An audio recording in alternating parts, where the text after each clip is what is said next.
Hello, everyone. Welcome. We're quarantined, or so it seems. So we're staying home playing Stayed today. So Stay is an indie game that's on PC, Vita, PS4, and the Nintendo Switch. And I believe it's also available on mobile, I believe, as well. When I first saw this game, I viewed it as something that would probably be like an interactive kind of social game. The idea is that the main character, Quinn, is trapped in a room, locked in. He was taken, kidnapped, and he doesn't know what the hell is happening to him. But there is a computer in the room where he can interact with you in a chat box. So you are communicating to Quinn in the game through chatting. So I kind of figured it would be kind of a social thing, but really what Stay is an escape room game. As while it takes a while to get to some of the first initial puzzles, it is littered with puzzles in different rooms where you have to figure out to help Quinn escape. Now, Quinn's the one solving the puzzles, but you actually do play the puzzle segments, even though you're supposed to be a person that he's chatting to, so I would categorize it as an escape room game. But the other aspects that are happening in this game is earning trust and bonding with Quinn through his questions and reacting to the things that are happening to him through the chat, where you can either make him feel more positive or negative through his trust or his friendship with you.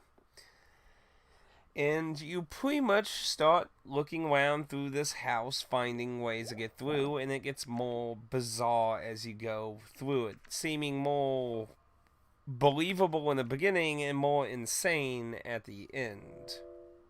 It's displayed in a very pixel art style, and that there's a lot of darkness in this game, not a lot of light. A few rooms feature some more brighter light, but overall there is a great deal of darkness going on in here. And overall, I enjoyed the mood of the game. The music does a good job with the mood. It's not something you're gonna put in your car and jam down the streets, but I think all the music, as little as there is, sets up the mood for the game. There's one more actiony kind of sound that plays a few times near the end of the game. That's actually a pretty good little beat, in my opinion. That some of the pixelated art is a little wonky in a few parts, because sometimes you'll have the actual gameplay of just seeing Quinn move around, and then you'll have these blown up big shots of things going on in pixels, and sometimes body portions can be a little weird in how they're displayed there, but it's not like a big deal after all, being more of a talkative puzzle game. But overall, I actually think this was a pretty decent game. My only real complaint is a Pacific puzzle that I really feel like there's two puzzles that will really probably like the difficult ones for me, depending on your logistics of how you logically think through a puzzle. Different people obviously will have different problems with different puzzles in this game. Personally, though, while one, I understand the solution after getting through it, but I did find it a little difficult to walk towards that conclusion. Another puzzle, there was nothing in game, as far as I can tell, that actually helps tell you how to solve it. It is a map puzzle that actually displays numbers in different languages.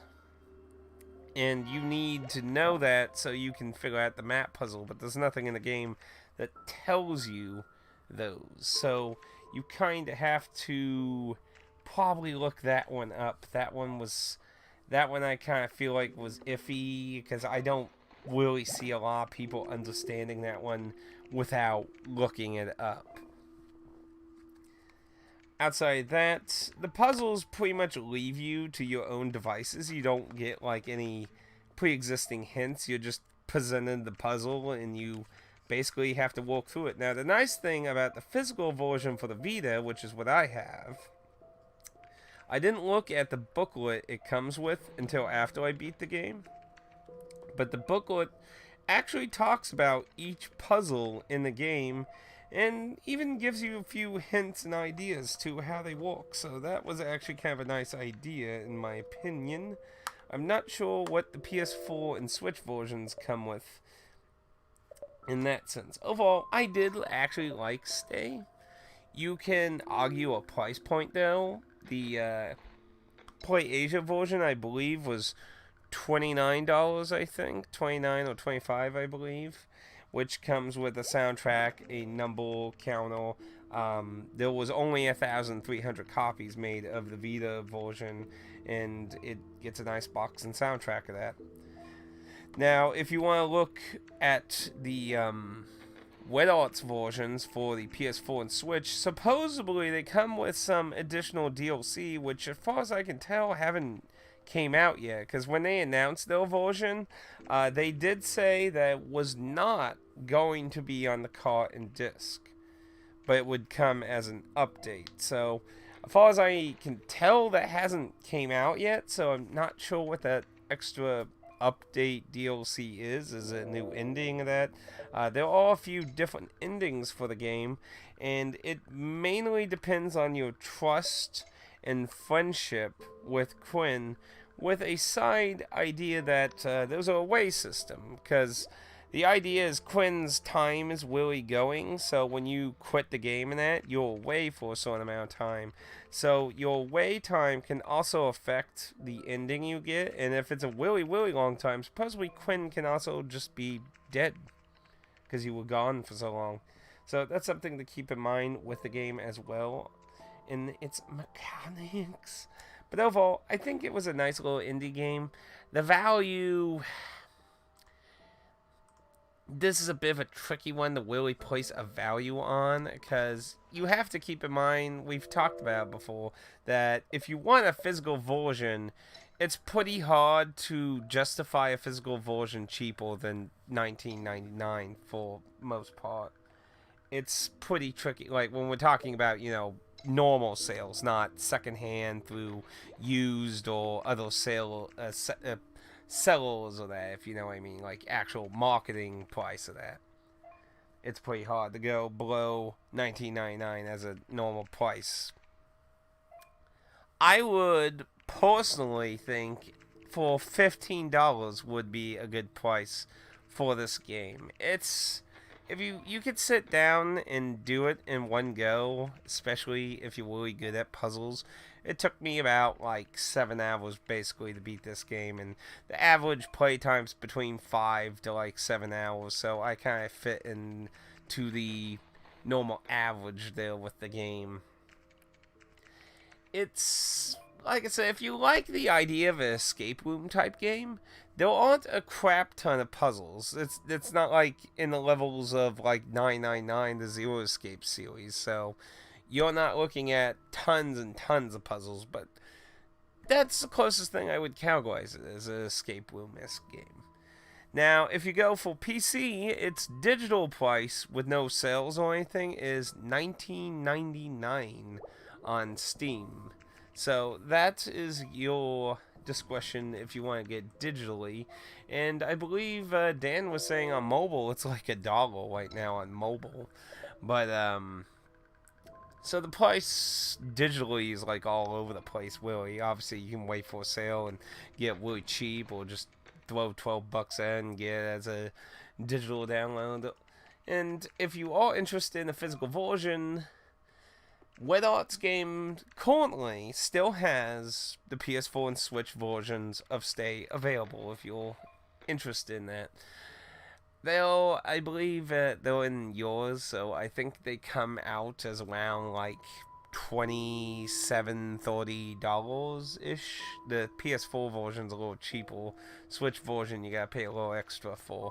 You got the exclusive DLC. They get a digital soundtrack download, a booklet with pixel art and sprite sheets and concept art, and a special surprise goodie that it doesn't say what it is. So if you're interested in the physical loot, you got that loot. If you have to have the Vita version, well, I have bad news for you when it comes to the second-hand market for these. Currently, the cheapest one I can see on eBay is $57, and that's the cheapest. Well, there's a few around 70, 80, so likely you're not going to see a cheap version of this on eBay anytime soon. Maybe in the future, maybe the price will go down. And the limited companies are the only physical versions for this. PlayAsia and Red Arts Game are currently the only ones that exist for the physical-esque side of things. But would I recommend it? If you liked the escape room, I'd give it a go. You'll have to kind of evaluate what you think is worth it, but I think $15 is a interesting price point for it physically. Obviously, like I said, with being digital is basically $12 full price. You can go to different ranges on that if you want to wait for sales of that. But I enjoyed the game. It had multiple endings. I didn't really feel like replaying the game after looking through what all the other endings. They're kind of all vague with a very small little difference between each ending, but they still do give a slight idea of how you can interpret the game. So, with that said, let's go just a wee bit in the spoilers.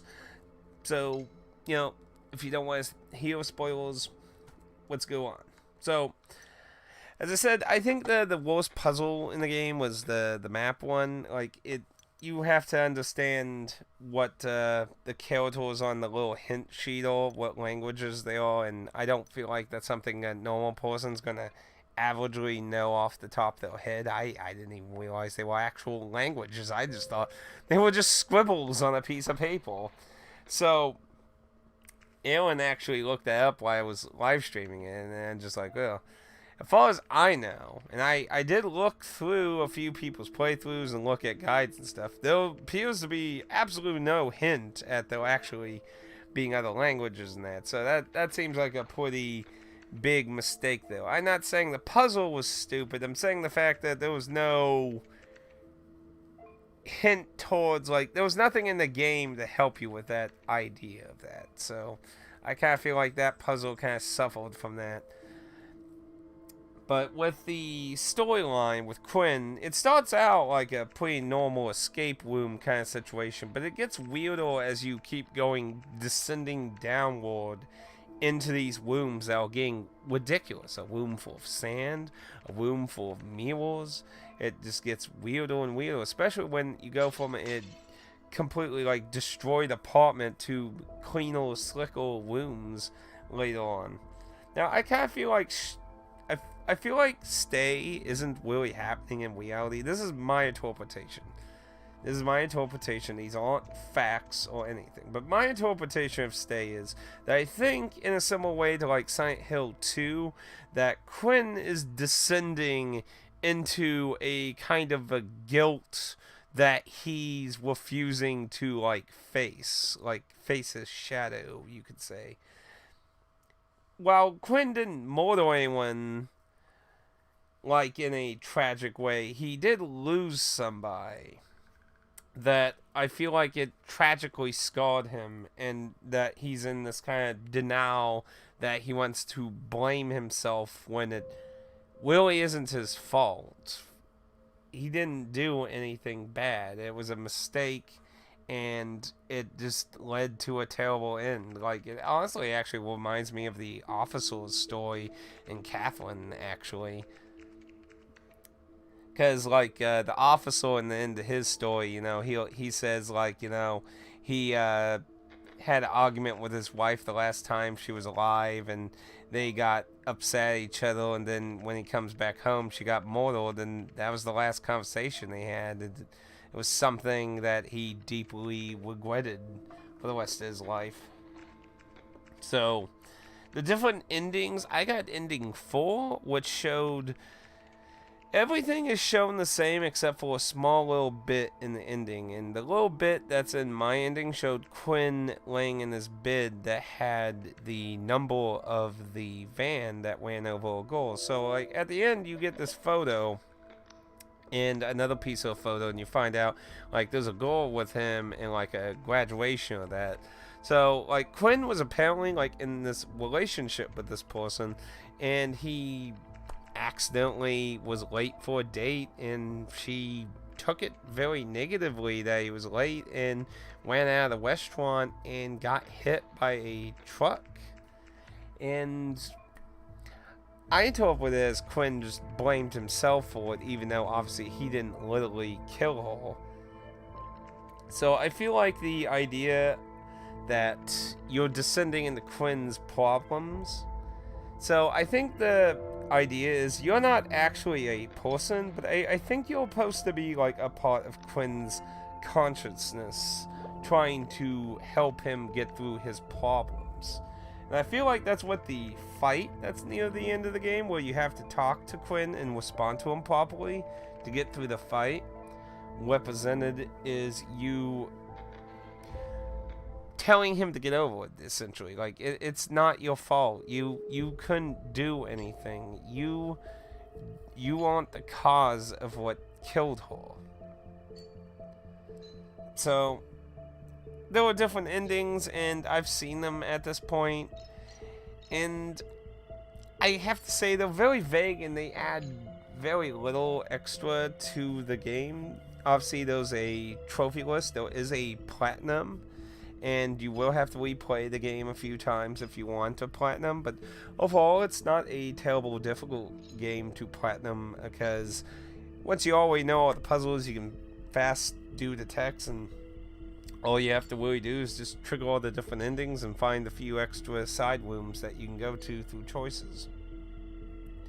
It's pretty easy in that sense of that, but I did enjoy Stay. I actually thought it was going to be a more difficult game to really recommend, because I thought it was going to be more focused on the chatting between you and Quinn, which, I mean, there is a good bit of the chatting in that, in his emotional state in that, but overall, it's an escape room in the end, and I think it does its job decently enough. Replay value is minimal, though, because the puzzles don't change. It does do a thing where, like, in a select, like, if you're doing a puzzle that's dealing with selections, like, let's say you have 3 selections, A, B, and C, it'll mix those up, but you'll still have those selections, so maybe it will say C, A, and B instead the next time if you died or something. It does that with your replies to Quinn as well, that mix them up, and I feel like maybe that was an attempt to try not keep it so samey, but in the end, unless you completely forget everything, I don't really feel that's going to change anything in that sense. So I would have to say the replay value is very non-existent, basically, unless you want to trophy hunt. But overall, like I said, I enjoyed the game, so if you like escape rooms, I recommend checking out Stay. The developer is also active on Twitter. They actually very nicely responded to me on Twitter when I went live to do a live stream in the game, so you can always ask them anything else if you want. But if you have any questions for me about what I thought about the game, feel free to leave a comment down below, or at me on Twitter, Atticusmj, for those who are on Twitch, because Twitch doesn't have comments in the videos, and I've been needing to point that out, that you obviously can't do that, so if you watch on Twitch. For those on YouTube, if you feel like you learned something interesting about Stay, feel free to leave a like. And if you feel like you learned nothing at all and you stay at home, feel free to leave a dislike guilt-free. Until next time, thank you for staying with me in this desperate time. どうだった？私の作ったアッ